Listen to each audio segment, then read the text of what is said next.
Kita beralih ke kasus lainnya pemirsa. DPR meminta polisi menyelidiki tuntas kasus tewasnya siswa SMP akibat ledakan senapan rakitan saat ujian praktik sekolah. Duka mendalam pun masih dirasakan orang tua korban yang tak menyangka anak kesayangannya terenggut dengan cara mengenaskan.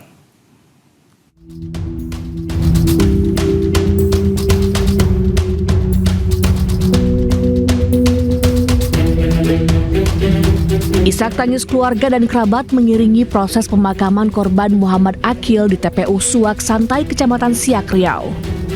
Sejumlah siswa teman sekolah korban ikut mengantar ke tempat peristirahatan terakhir. Orang tua korban tak menyangka anak kesayangannya tewas akibat terkena ledakan senapan rakitannya saat ujian praktek sains di sekolah. Saat diperagakan, senapan rakitan tersebut tiba-tiba meledak dan menyebabkan korban luka parah di bagian kepala. Korban sempat dilarikan ke rumah sakit, namun nyawanya tak tertolong. Dari almarhum dan kelompoknya mempresentasikan membuat karya semacam senjata, dan itu dipraktekkan. Apakah itu diperbolehkan praktik seperti itu, Mbak? Kalau diperbolehkan, tentu saja namanya senjata tidak diperbolehkan ada di sekolah. Polisi masih mendalami kasus ini. Dari Kabupaten Siak, Riau, Eli Suwanti, iNews melaporkan. Ya, pemirsa, detik-detik mencekam terjadi saat ujian praktik sekolah yang menewaskan seorang siswa SMP di Kabupaten Siak, Riau. Mengenaskan disaksikan teman-temannya, korban tewas akibat terkena ledakan senapan yang dirakitnya di lapangan sekolah.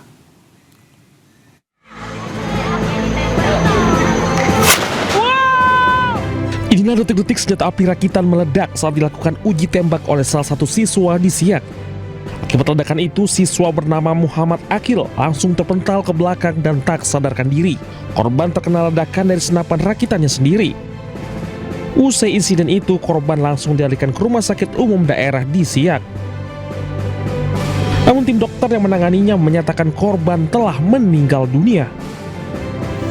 Kabid Humas Polda Riau, Kombes Pandra Zahwani Asyad, menyayangkan adanya peristiwa itu. Pandra mengungkapkan korban bersama kelompoknya melakukan eksperimen membuat senjata rakitan dari printer 3D. Namun uji coba itu gagal dan akhirnya merenggut nyawa korban. Kasus ini sedang ditangani Satreskrim Polres Siak. Polisi telah mengumpulkan bukti dan melakukan olah tempat kejadian perkara. Polisi juga telah meminta keterangan sejumlah saksi terkait adanya dugaan kelalaian dari pihak sekolah. Dari Pekanbaru Riau, Indra Yose Rizal melaporkan. Kita ke informasi selanjutnya pemirsa. Rumah sakit Hasan Sadikin Bandung mengambil langkah tegas terkait dugaan bayi tertukar. Pihak rumah sakit langsung menonaktifkan perawat yang dianggap lalai. Orang mah teu narimanya eta ka perawat anu di RS Hasan Sadikin. Ku tega anak urang dibikeun ka batur coba. Terus beleguk batur natenya. Rumah sakit Hasan Sadikin Bandung menonaktifkan salah seorang perawatnya buntut kasus bayi nyaris dibawa orang lain. Perawat yang dinonaktifkan diduga lalai karena mengakibatkan seorang ibu hampir kehilangan bayinya. Menurut pihak rumah sakit, langkah penonaktifkan diambil untuk mempermudah proses investigasi internal. Jika hasil investigasi internal menunjukkan adanya kelalaian fatal, sanksi berat telah menanti perawat yang bersangkutan termasuk pemberhentian. Urang mah teu narimanya eta ka perawat anu di RS Hasan Sadikin. Ku tega anak urang dibikeun ka batur coba. Terus beleguk batur natenya. Sebelumnya, ibu muda asal Marga Asih Kabupaten Bandung ini menumpahkan kekesalannya kepada pihak rumah sakit Hasan Sadikin Bandung. Bagaimana tidak, anak yang baru lahir tiba-tiba saja dibawa orang lain yang tidak dikenalnya. Beruntung si ibu mengenali selimut dan pakaian yang dikenakan anaknya. Tanpa pikir panjang, ia pun langsung mengambil bayinya dan protes kepada perawat rumah sakit. Video si ibu seketika viral. Rumah sakit Hasan Sadikin Bandung pun mendapat kecaman. Dari Bandung, Jawa Barat, tim liputan iNews melaporkan. Pemerintah Provinsi Jawa Barat mendesak pihak Rumah Sakit Hasan Sadikin Bandung untuk menginvestigasi kasus ini hingga melakukan audit untuk memastikan SOP yang tepat. mengimbau, kami mengharapkan agar lebih memperketat standar operasional prosedur layanan kesehatan, ya, termasuk di dalamnya layanan ibu dan anak. Jangan sampai masyarakat aya kahriwang. Pemirsa, kasus dugaan perundungan juga kembali terjadi dan kali ini korban merupakan siswa kelas 12 SMA di Padang, Sumatera Barat. Akibat dirundung 4 temannya, korban kini harus dirawat di rumah sakit jiwa. Bako na mo kalian barang P nanya sabinya. Video pertemuan antara pihak keluarga korban, sejumlah terduga pelaku perundungan yang ditengahi guru hingga kepala sekolah viral di media sosial. Orang tua korban dipertemukan dengan 4 siswa terduga pelaku perundungan anaknya yang duduk di kelas 12 SMA.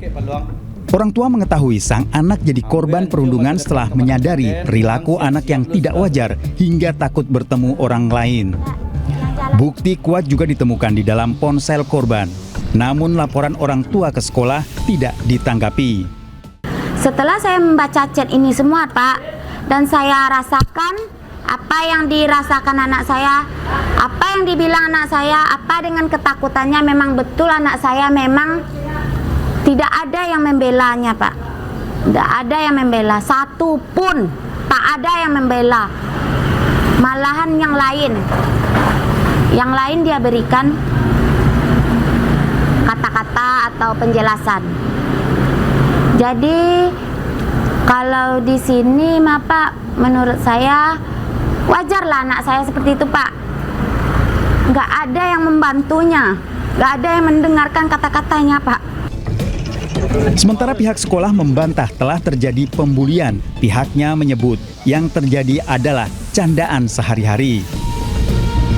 Tidak terima dengan alasan pihak sekolah, kini keluarga akan menempuh jalur hukum untuk mendapatkan keadilan bagi anaknya yang hingga hari ini masih dirawat di rumah sakit jiwa. Dari Padang, Sumatera Barat, Budi Sunandar, iNews melaporkan. Kita ke informasi selanjutnya, pemirsa. Pemerintah Provinsi DKI Jakarta melalui Dinas Ketahanan Pangan, Kelautan dan Perikanan menangkap ratusan ekor ikan sapu-sapu di saluran air Bundaran Hotel Indonesia, Jakarta Pusat.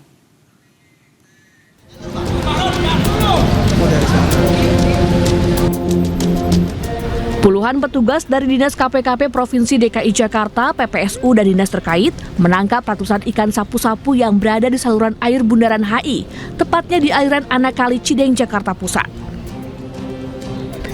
Hanya dalam waktu singkat, petugas berhasil menangkap ratusan ekor sapu-sapu berbagai ukuran.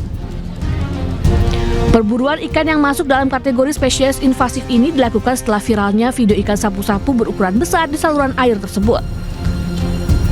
Selain mengganggu habitat air dan merusak infrastruktur tanggul, ikan sapu-sapu juga berbahaya jika dikonsumsi karena mengandung bakteri E. coli, salmonella, serta logam berat.